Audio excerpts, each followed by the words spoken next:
Hola a todas las personas que nos están escuchando. Este es el podcast de Otros Cruces. Si estás escuchándonos de Spotify o de cualquiera de las plataformas de streaming, no olvides darle like a este episodio y suscribirte a nuestro canal para estar actualizado sobre nuevos episodios. Gracias por estar del otro lado. En el primer episodio sobre esta serie hicimos una introducción para conocer qué son los discursos de odio y cuáles son sus características. En el episodio de hoy nos gustaría profundizar un poco más sobre el vínculo entre religiones y discursos de odio y más específicamente al interior del cristianismo. Para eso vamos a conversar con Milena Forero, el rostro detrás de Pandereta Millennial. Pandereta Millennial es un proyecto multiplataforma en el que se invita a la reflexión a partir de vivencias espirituales y hechos coyunturales. Milena, es un gusto tenerte hoy acá. Para mí también es un gusto estar, soy fan de todo lo que hacen. Vamos a la primera pregunta y quisiera preguntarte si puedes trazar algún vínculo entre colonialismos, fundamentalismos cristianos y la proliferación de discursos de odio. Mm, Pensaba un poquito en una metáfora, y es que yo voy los domingos a una iglesia que tiene un templo bellísimo, totalmente colonialista, porque tiene un diseño inglés, traído todo, los materiales todos los trajeron de fuera, y que explica un poco, como que muestra un poco cómo ha funcionado el cristianismo, cómo nos llegó acá, que su sola llegada implicó un epistemicidio, implicó que nosotros tenemos como herencia, lastimosamente, como parte del cristianismo, racismo incorporado, un desprecio por los saberes tradicionales, una superioridad cultural que venía como de algunas misiones que independientemente de que fuera su objetivo o no, traían consigo como la idea de en la cultura superior que venía a colonizar y a enseñar el cristianismo y con eso toda una cultura. Entonces, pues, desde ahí ya partimos de un discurso de autoodio incluso por las creencias que nosotros teníamos y por nuestra cultura alrededor, vinculada al cristianismo desde que llegó acá. Y por el otro lado, tenemos como el fenómeno cultural, que no es solo religioso, sino también político y a todo nivel, del fundamentalismo, de una radicalidad de ellos contra nosotros, ¿no? Y que a veces, pues, ha sido tomado como la bandera del cristianismo de ellos contra nosotros, y que se junta con esto que ya traíamos del colonialismo, y que se junta además con que ha sucedido como una evolución de grupos cristianos que quieren acceder al poder político, por diferentes razones, pero que tienen como estándar, como modelo, este modelo norteamericano en el que Billy Graham le susurra al oído al presidente de Estados Unidos, al hombre más poderoso del mundo, le dice cosas al oído y hay un montón de líderes religiosos que aspiran a eso, que aspiran a ser los que le susurren al oído al poderoso. Que eso sea claramente como una ruptura con el evangelio y con lo que decía Jesús es otra cosa. Pues uno podría pensar en que ese panorama es como esos fenómenos que están sucediendo en el sistema del mundo, en lo económico, en lo político, en lo cultural, son totalmente absorbidos por el cristianismo que los hace suyos y que se siente superiormente, se siente culturalmente superior y que además también se siente ellos contra nosotros de manera radical y que en lugar de poner como una forma de relacionarse que esté basada en el amor al prójimo como a uno mismo, como decía Jesús, pues entonces se suma al sistema del mundo, a todos esos discursos que incluyen claramente los discursos de odio. Muy interesante. Me salen nuevas preguntas de esto. O si vos tuvieras que ensayar pistas sobre esta mezcla, digamos, de este ellos contra nosotros, incluido dentro de una tradición, una religión que no es de ellos contra nosotros, por decirlo de alguna manera, originalmente. ¿Dónde ves ese cambio o cómo observas ese cambio localmente o regionalmente para que se haya vuelto de alguna manera moneda corriente? Dar por sentado que cristianismo y discurso de odio es algo que puede ir bien juntos, cuando podría ser contraintuitivo, tranquilamente. Claro, o sea, si uno pensara que, que es una religión desde el amor, debería chirriar pues la idea del odio metido dentro del discurso de una religión, ¿no? Pero yo lo rastreo de manera muy intuitiva como desde los vínculos con el poder político. O sea, al menos acá en Colombia, mientras las iglesias fueron pequeñas, perseguidas, buscaron como la protección de partidos políticos mucho más interesados en los derechos de las minorías. Una vez se adquirió como un estatus y había suficiente gente para que la minoría ya no fuera tan minoría, pues comenzó a vincularse con el poder político. Además, porque acá específicamente se presentan como unas mega iglesias muy vinculadas a personas llenas de dinero, claramente, y terratenientes cristianos, ¿no? Entonces, pues ellos, ¿qué hacen? Se cobijan bajo la derecha política y se instrumentaliza la religión y el discurso religioso como parte de esa derecha, que escoge, digamos, el discurso muy conocido de la familia, aunque quienes lo defiendan sean personas como Trump, con una serie de acusaciones de acoso sexual y todo esto, pero que pueden meterse debajo de la sombrilla de una iglesia y de un discurso religioso. Claro, exactamente. Me sale preguntarte, porque comenzamos a hablar directamente utilizando términos y cosas que quizás no todo el público pueda entender o entienda lo mismo que de lo que estamos hablando. Entonces me sale preguntarte, ¿qué considerás vos fundamentalismo? Es decir, ¿cómo lo definirías? ¿A qué lo asocias? Y en el caso de lo cristiano, fundamentalmente, ¿cuál es la particularidad del fundamentalismo de tipo cristiano o de tipo evangélico que es distinto a otros? Sí, pues pensaría de una manera como muy sencilla el fundamentalismo como una reacción a la globalización. Y es, tenemos este mundo diverso, inmenso, con personas muy distintas y como que se devuelve a las identidades más primarias que me permitan refugiarme como en unos valores tradicionales, en el caso del cristianismo, ¿no? O que me dé una identidad sumamente cerrada que me permita enfrentar ese mundo tan diverso y tan diferente a mí. Entonces, en ese caso, el fundamentalismo lo que hace es como generar una radicalidad que es de bases con una oposición a ese otro. O sea, frente a lo diverso, frente a todos esos otros que son tan diferentes a mí, yo lo que hago es radicalizarme en un núcleo que me diferencia de los otros y que me cierra frente a los otros. En el fondo también es como una imposibilidad de diálogo. Es decir, aquí no va a haber relación ni va a haber posibilidad de transformación entre ambos, sino yo voy a proteger este pequeño núcleo. ¿Qué pasa políticamente, digamos, las radicalidades de izquierda y de derecha?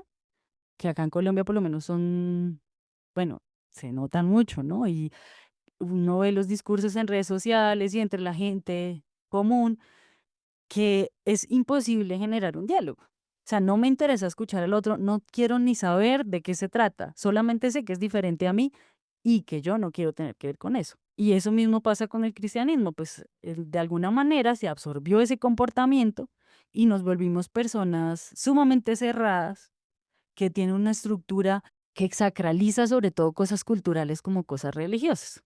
Es decir, ni siquiera es que seamos radicales en el mensaje de Jesús de amar al prójimo.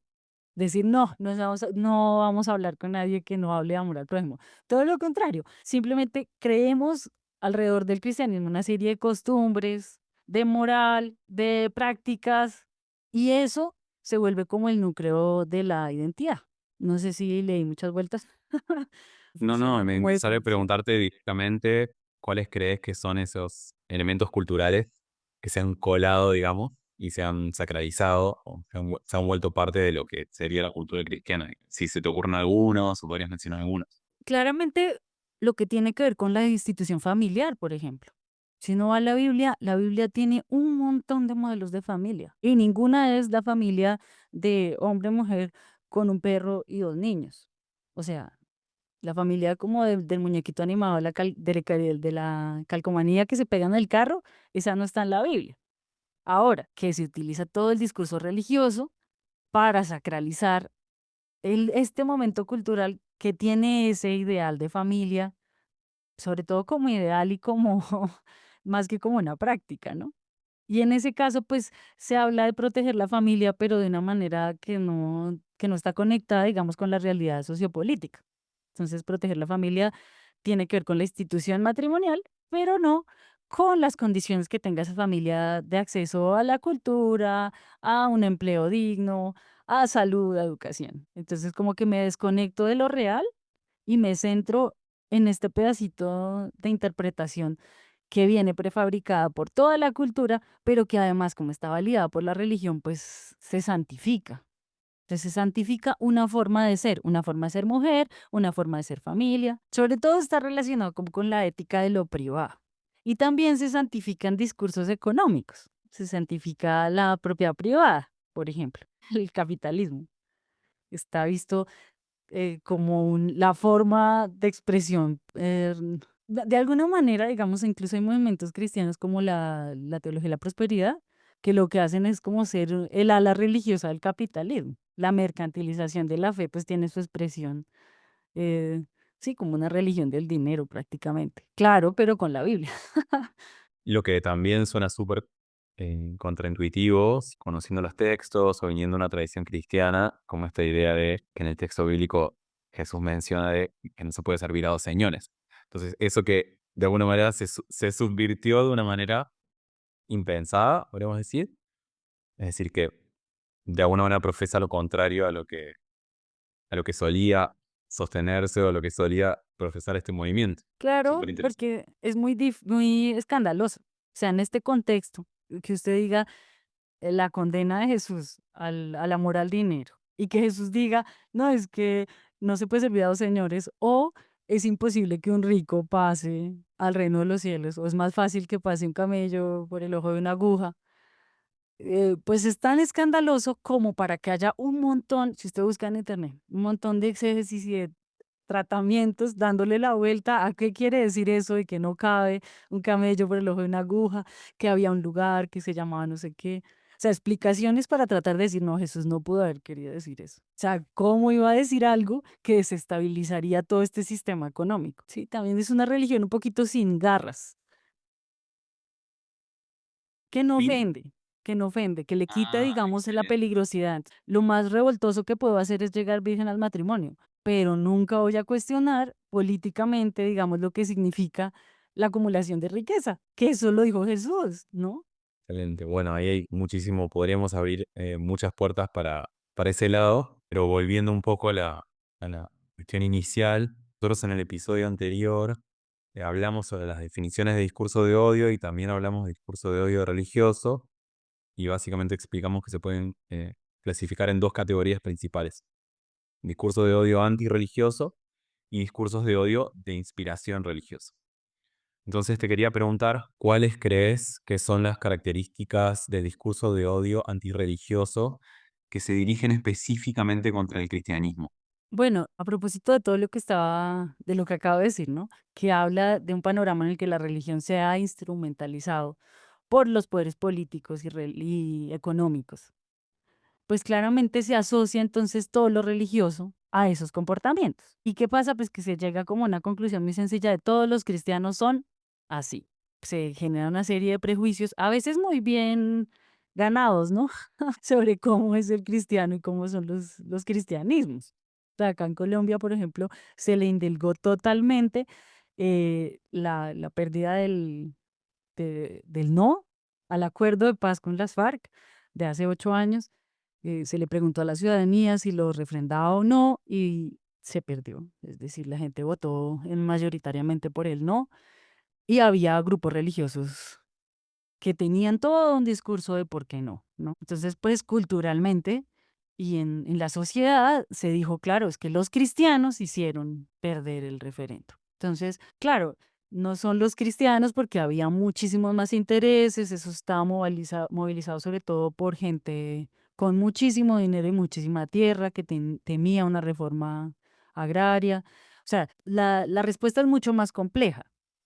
Pero entonces se puede sintetizar en decir, los cristianos son así, los cristianos votan así, y pues eso conlleva el peligro de que de ahí a construir una exclusión, de ahí a construir formas en las que las personas se lean a través de prejuicios, es decir, que yo no necesite conocerla para ya decir cómo voy a actuar con esa persona, pues puede con el tiempo llevar a la violencia de diferente forma, ¿no? Ahora, hay discursos de antirreligiosos que incluso dentro de las iglesias y dentro de los creyentes los he escuchado. Por ejemplo, escuché a una persona dirigente de una oficina que trata asuntos religiosos acá en Colombia, decir, así es que nosotros sabemos que las religiones causan las guerras.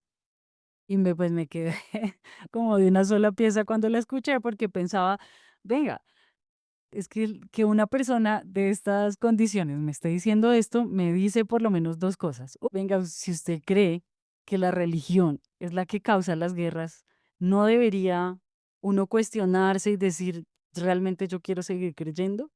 Realmente, si esto no le hace bien al mundo, ¿yo por qué voy a creer?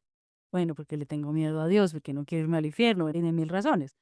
Pero me tendría que hacer cuestionar si mi fe, no considero que no le ayuda al mundo. Y desgraciadamente hay mucha gente cristiana que, incluso desde el cristianismo, considera que las guerras son causadas por la religión. Ahora, ¿qué tipo de religión tengo yo que hace que yo tranquilamente diga: "Ah, no, es que mi religión causa las guerras"? Sí, sin cuestionarme, digamos, desde la espiritualidad, lo que significa que yo diga: "Ah, no, yo tengo una relación con Dios que implica que los demás estén peleando y que haya muerte en el mundo". Tendría que también, cuestionarse uno la espiritualidad, es decir, realmente, ¿cuál es el sentido de una creencia? Que en el sentido relacional con los demás y lo que le aporta al mundo. Ahora, que ese tipo de discursos se manejen dentro de la iglesia, pues habla de una irresponsabilidad frente a la creencia y frente a los demás. Pero que cuando se maneja desde otros lugares, también para condenar la religión simplemente como, ah, es que la religión es la que causa las guerras, pues tiene dos problemas. Uno, que ignora toda la realidad sociopolítica que ha utilizado, instrumentalizado la religión por muchísimos años como parte de sus guerras, ¿no? Como parte de sus luchas económicas y políticas, que son las que realmente han estado causando guerras en el mundo. Que la religión ha jugado un papel ahí, sí, pero que realmente la gente se esté matando por diferencias religiosas, son casos demasiado puntuales. Eso por un lado. Y lo otro es que genera también la creencia de que desde el otro lado, no desde los sectores cristianos, cuando uno piensa que la religión es la que causa las guerras, pues también cree que todo lo religioso significa un daño en el mundo. Desconozco el trabajo que hacen las comunidades de fe para mejorar el mundo, que hay muchísimas comunidades de fe comprometidas con gente con la que nadie más se compromete. Si uno ve la inspiración cristiana, por ejemplo, detrás de un montón de trabajo social, ve también que el cristianismo ha servido para trabajar por un montón de personas que son invisibles para la sociedad y a quienes nadie más les está prestando atención. Claro, pero un discurso que totalice y que diga, sí, los malos son estos, los malos son los creyentes, pues no me deja ver la realidad completa. Me hace ver solamente cuando apoyaron una guerra, no las cosas buenas que hayan hecho. Ahora, no digo que una cosa tenga que exculpar la otra, pero sí que ese tipo de prejuicios no nos dejan ver la realidad en su totalidad, sino solamente el fragmento y generalmente el fragmento del odio. Claro, no quizá totalizar esa visión sobre un grupo para permitirnos ver también de que, así como hay ejemplos que son poco felices, también hay otros ejemplos de comunidades que hacen esto, un trabajo por abogar por la diversidad, por la inclusión, abogar por la justicia, en sentido amplio. Entonces, desde ese lado, y siempre desde otros cruces, creo que tratamos también de dejar eso en claro. Ahora lo segundo que me gustaría preguntarte, algo de esto adelantaste, pero es la segunda parte de la definición de los discursos de odio que te mencionaba, y es cómo pensás que se manifiestan los discursos de odio de inspiración religiosa al interior de las comunidades cristianas, si se te ocurren ejemplos y qué impactos crees que estos pueden tener a nivel social. Creo que varios están vinculados como con las ideas de pecado. Yo escuché de niña una idea que decía, mire, hay dos cosas que causan los juicios en el mundo, la homosexualidad y la idolatría. Y entonces mostraban, digamos, el Sodoma y Gomorra, como Dios se enojaba y mandaba juicios sobre el mundo. Entonces se justifica, dice, mire, si usted no acaba con el mal, hay unos versículos que no necesariamente están refiriendo a eso, pero se utilizan para eso, por cuanto no se pone, sanciona la mala obra, ¿no? Entonces prolifera el mal. Entonces dice, bueno, la iglesia está llamada a evitar que prolifere el mal. ¿Y el mal cómo se entiende? Como la homosexualidad. Ese es un discurso religioso. Ahora, ¿qué es igual que todos los discursos de odio? Está segmentando la realidad cuando la Biblia tiene un montón, un espectro, pues, de posibilidades de pecados por los que puede venir un castigo, por ejemplo.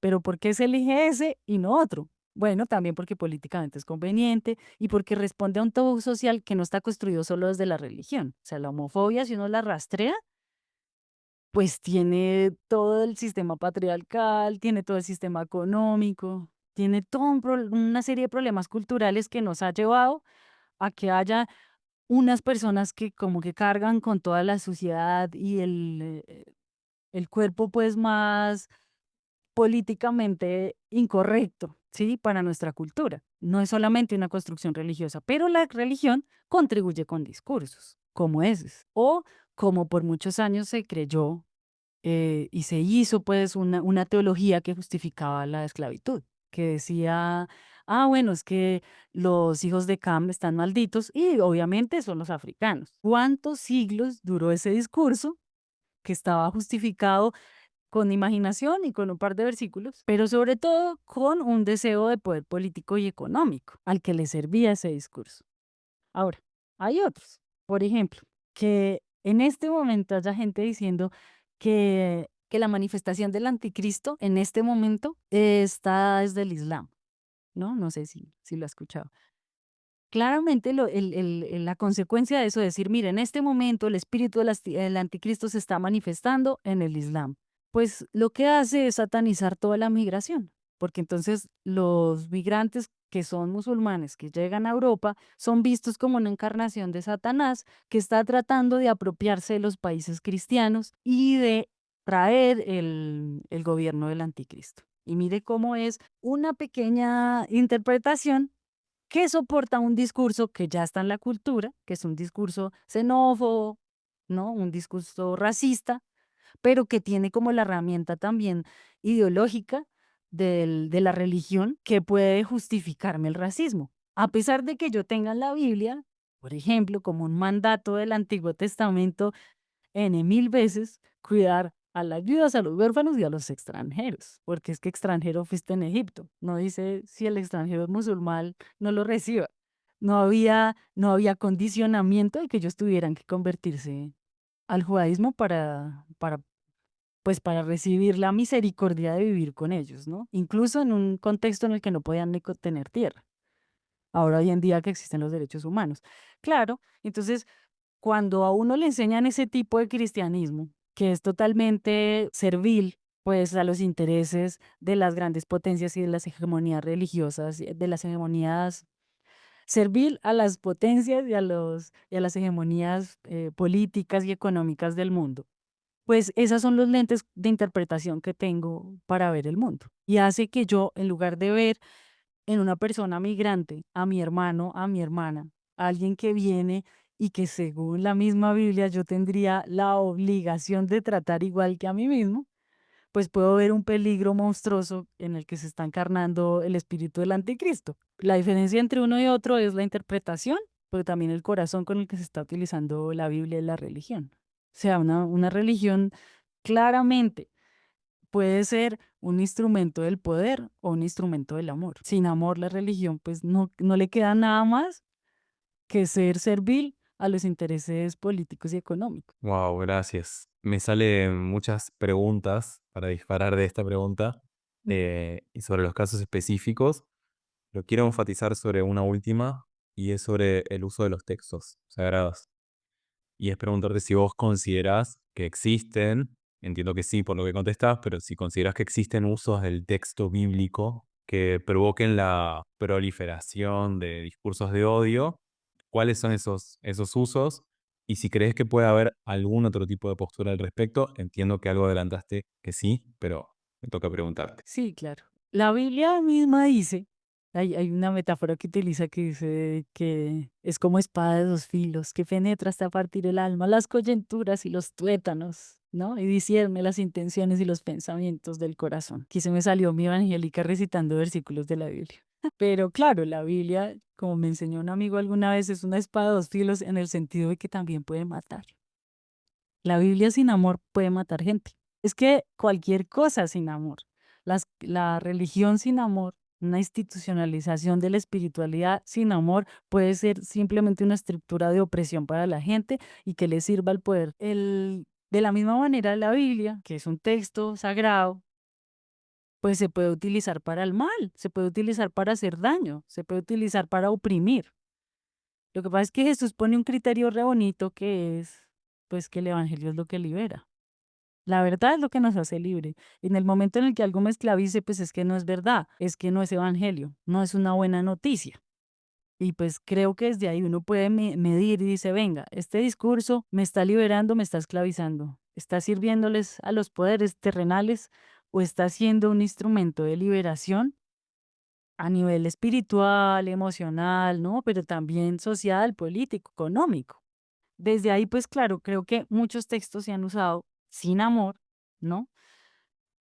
Para excluir personas. Curiosamente, pues la exclusión es un contrasentido frente a la mesa abierta que propone Jesús, ¿no? La mesa del Padre en la que los cojos, los ciegos, los leprosos, las mujeres tienen cabida, o sea, todos los rechazados de la sociedad. Pero pues hay un tipo de cristianismo al que le incomoda esa mesa tan abierta y quiere poner un peaje, que lo pone con cualquier tipo de condición. Puedo poner el ejemplo de la teología de la prosperidad, porque no solamente ha sido el filtro, digamos, de la diversidad sexual, sino el filtro de la economía, por ejemplo, de decir, el pobre está maldito por Dios. No solamente se le dijo a las personas afro, decir, están malditos por Dios y por eso están siendo esclavizadas. No solamente se le ha dicho a la diversidad sexual que están malditos, que también se ha utilizado acá con ese mismo texto, sino que también se le ha dicho a los pobres que ustedes están malditos. Y por eso Dios permite esto. Y ese tipo de discursos pues invisibiliza toda la complejidad social, política. Ya no se puede hablar de injusticia social porque son los deseos de Dios, ¿no? Pero en general, básicamente es cuando usted utiliza desde el poder el texto sagrado se vuelve un arma contra la gente.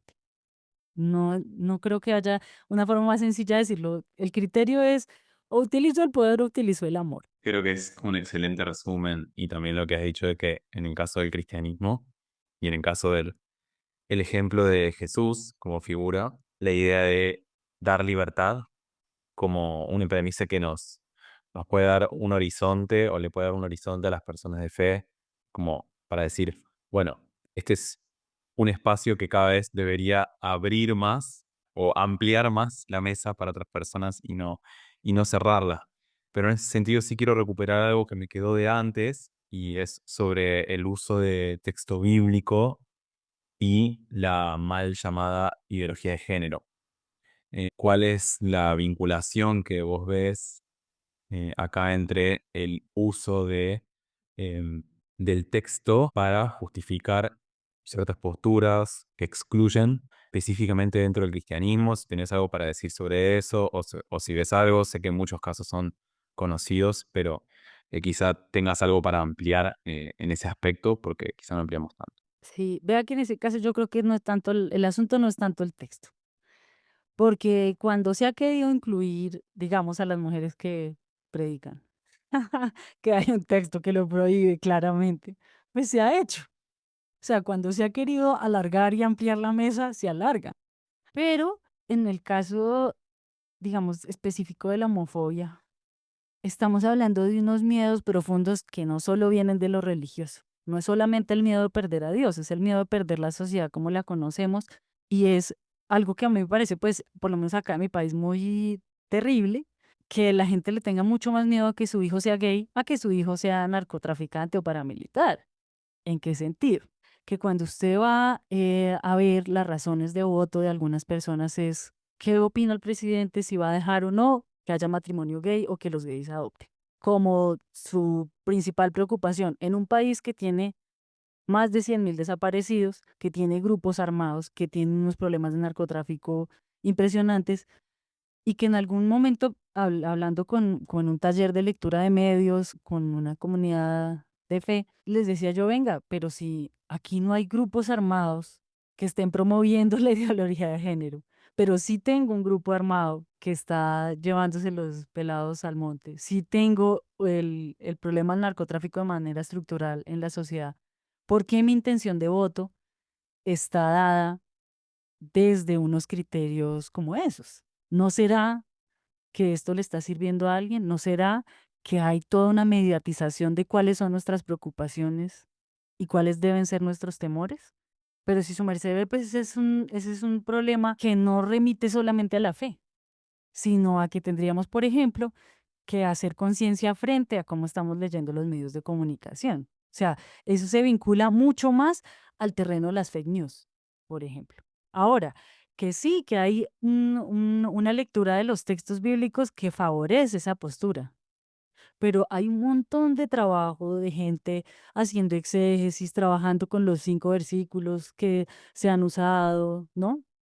Contra la diversidad sexual, pero que pasan a estar en lo último de la lista porque en realidad nadie quiere leer el texto. O sea, el interés no es realmente qué quiere decir este texto, yo quiero mirarlo, sino que ya está la respuesta, ya culturalmente hay un odio construido desde el patriarcado, desde las estructuras sociales, económicas, y al que la iglesia se suma. Para mí, el asunto es que como no estamos viviendo ni interesados mucho en el evangelio y en lo que decía Jesús, pues nos sumamos a las corrientes que vengan en el mundo. ¿Que toca odiar? Listo, odiemos. Ah, bueno, que eso contradice totalmente nuestra creencia y nuestra idea de que si nos amamos a nosotros mismos y amamos al prójimo, pues estamos amando a Dios y construimos un mundo de justicia y no sé qué. Pues veo que se pierde todo eso, se diluye en medio de la corriente del mundo. Porque si usted ve, la homofobia no es patrimonio de la iglesia ni de los cristianos. No, o sea, no es exclusiva, sino que es cultural. Y nosotros nos sumamos a un problema cultural mucho más grande. Nos sumamos y antes le damos argumentos. Ah, mire, este versículo les puede servir. Cuando tenemos también dentro de nuestros textos sagrados, leídos con amor, la posibilidad de leer de otra manera. Sí, pienso que a veces el texto bíblico es una excusa porque cuando alguien, como pasó con Renato Liggins, cuando alguien de verdad no puede dormir pensando en lo que quiere decir el texto y se sienta con él, generalmente lo lee con más misericordia y tiene una apertura frente a lo que me quiera decir, así sea lo que yo no quiero escuchar. Y puede encontrarle sentidos liberadores, incluso a textos terribles. No sé si Sí, sí, creo que sí. De todos modos, necesito hacerte una repregunta, porque vos decías, bueno, esto no es exclusivo de los grupos, por ejemplo, cristianos, lo cual es cierto, pero es igual de cierto que muchos grupos cristianos, fundamentalistas, han sido la primera línea de promoción de estos discursos de odio o de exclusión hacia grupos minoritarios. En este caso, pues estamos hablando de la diversidad. Entonces ahí sí se vuelve más complejo el panorama porque eh, que no sea exclusivo es una cosa, pero que haya sido bandera de muchos grupos es otra muy distinta. sí, no, ahí sí usted tiene razón. Y es, creo que se ha naturalizado la idea de hablar desde el odio en espacios de fe. Y que ni siquiera se reconoce como odio. O sea, usted va y mira el discurso específico de la homofobia, por ejemplo, y ellos tienen toda una serie de argumentos que empiezan con Dios ama el pecador, pero no el pecado. Y detrás de frases como esa, pues se esconde una serie de prácticas que en realidad sí son de odio, sí son de que el otro está maldito, de que el otro es el que me trae la maldición de Dios, de que Dios está enojado con esa persona y conmigo no, claramente, y que justifican la violencia. Lo que pasa es que creo que así como está naturalizado, desde el mismo cristianismo se necesita trabajarlo. ¿En qué sentido? Si nosotros no predicamos un evangelio del amor, pues viene cualquier viento de odio y se lleva a la gente, y viene cualquier viento de doctrina de odio y las personas como que dicen, ay, sí, esto me representa. Claro, representa mis bajas pasiones, mi odio, no mi espiritualidad. ¿Me hago entender? Sí, sí, creo que sí. Esto me lleva a la próxima pregunta y es un poco difícil de contestar, pero es ¿cómo salimos? ¿Cómo salimos de esto?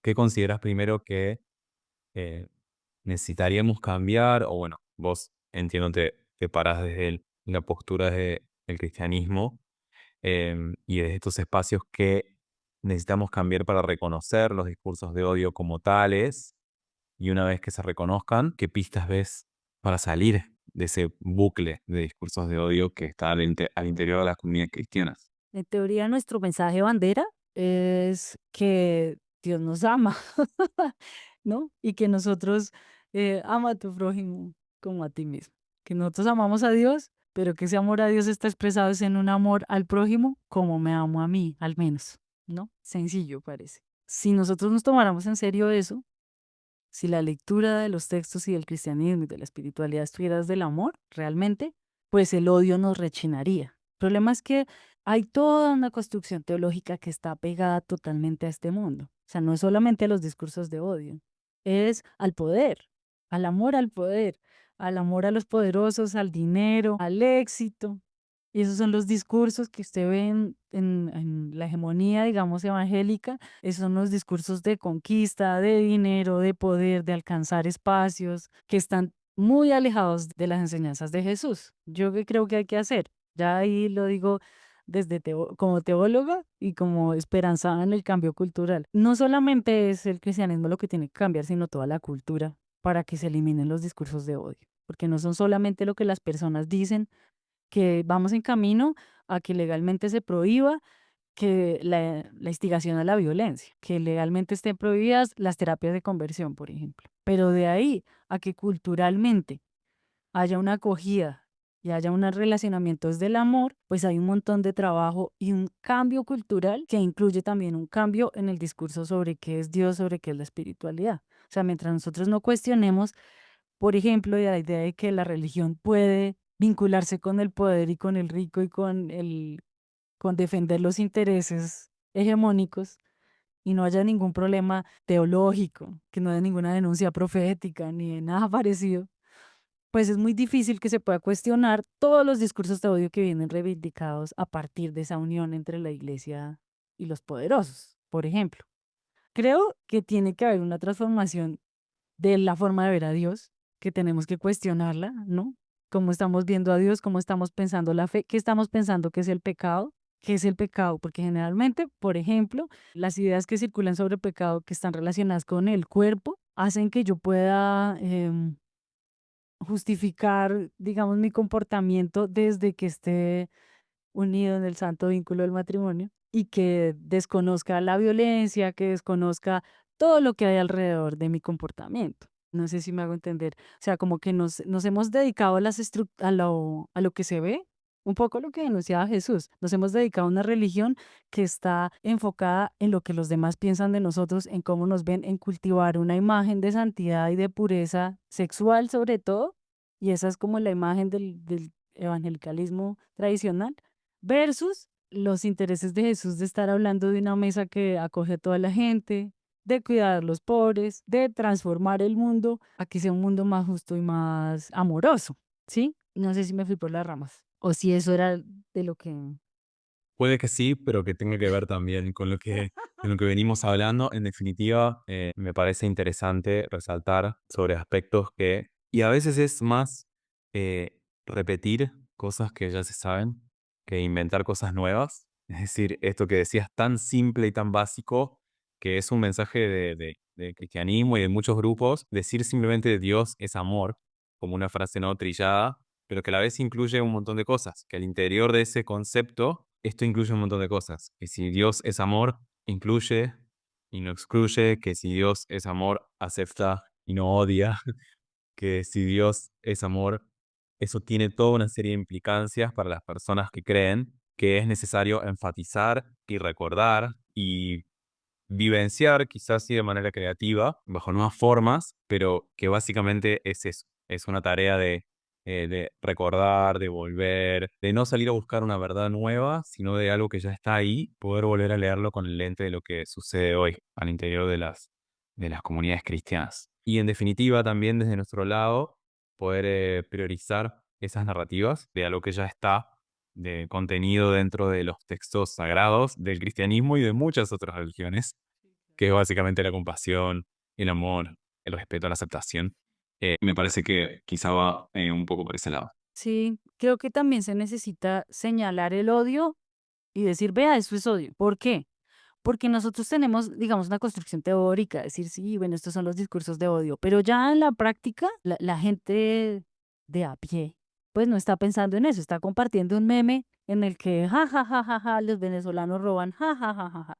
Y me parece súper gracioso y no estoy viendo lo xenófobo que es y que estoy reproduciendo un discurso de odio que además de ribete está contra mi fe, está contra la idea de que todos somos hermanos, por ejemplo, o de que hay un mandamiento de cuidar al extranjero. No, es decir, creo que la sociedad todavía no se ha tomado el tiempo de reflexionarlo y que desde la fe incluso se puede hacer una reflexión que pueda ser más profunda porque está vinculada con esa espiritualidad del ser humano. O sea, si nosotros lográramos desde la fe, por ejemplo, poner a circular, ¿no? La pregunta de ¿en qué momento estoy odiando? ¿En qué momento yo en redes sociales estoy difundiendo el odio? ¿En qué momento estoy diciendo cosas que totalizan mi visión de un grupo social? Y comparar eso, digamos, con las acciones de Jesús. ¿Cómo actuaría Jesús en este momento? Que también es una forma de instrumentalizar la religión, pero desde el amor. Decir, bueno, si vamos a creer, pues creamos para que esto sea mejor para todos y creamos para el amor. A propósito que estamos en una religión que se supone que es del amor. Totalmente. Bueno, creo que ahí hemos cubierto bastantes cosas y me sale preguntarte si consideras que te gustaría incluir algo más sobre estos temas o hay algo que no te pregunté que te gustaría decir específicamente sobre discursos de odio y cristianismo, eh, o sobre propuestas para combatirlo desde una postura cristiana, lo que sea que quieras agregar que no se haya dicho, micrófono abierto. Bueno, muchas gracias. Quiero decir algo impopular. 2 cosas. Uno, que para que haya un cambio cultural se necesitan muchos matices y muchos elementos de transición. Si a veces los cambios no son eh, del punto A al punto B, en el que uno es un color blanco y el otro es negro, sino que hay un montón de matices de grises, de pregunticas que nos van llevando a ese cambio cultural. Y hay que tener piedad también, misericordia. Yo la veo desde verme en el fundamentalista también, por más que me cueste, saber que son seres humanos y que yo estuve ahí en algún momento militando en algunos discursos de los que hoy digo, no, Dios mío, ¿cómo llegué a pensar eso? Pero justamente por eso puedo decir, creo que las personas pueden cambiar y que una semillita pequeñita en la que yo diga, venga, todos somos hermanos, me puede hacer cuestionar la forma en la que yo trato a los demás. O sea, si yo estoy llamada a amar a mi prójimo como a mí mismo, así sea el prójimo más diferente del mundo, eso no debería transformar mi práctica, mi forma de relacionarme con los demás. Le tengo fe al amor, ¿no? A creer que si nos amamos más y amamos más a los demás, esto puede mejorar. Pero también a la posibilidad de la empatía incluso con el que tiene esos discursos, que no los asumamos que ya es un caso perdido, ya no hay nada que hacer, esperemos que se mueran, que he escuchado ese discurso, ¿no? Esperemos que se mueran o que se acabe, porque eso me va a poner también en un lugar fundamentalista a mí. O sea, en el momento en el que yo crea que ese otro que odia tiene que desaparecer para que el mundo sea mejor, pues me estoy convirtiendo en él, ¿sí? Y para mí es muy importante tratar de cultivar una espiritualidad en la que no le dé lugar al miedo al otro ni al odio, para que pueda sembrar amor, ¿sí? Eso. A buscar de alguna manera lo humano en el otro, o pensar esta idea, ¿no? De que nada de lo humano nos es ajeno, y buscar esos espacios esos huecos de humanidad compartida, quizá como un ensayo de salida, se me ocurre decir así como conclusión. Gracias, Miren, me gustó mucho la conversación.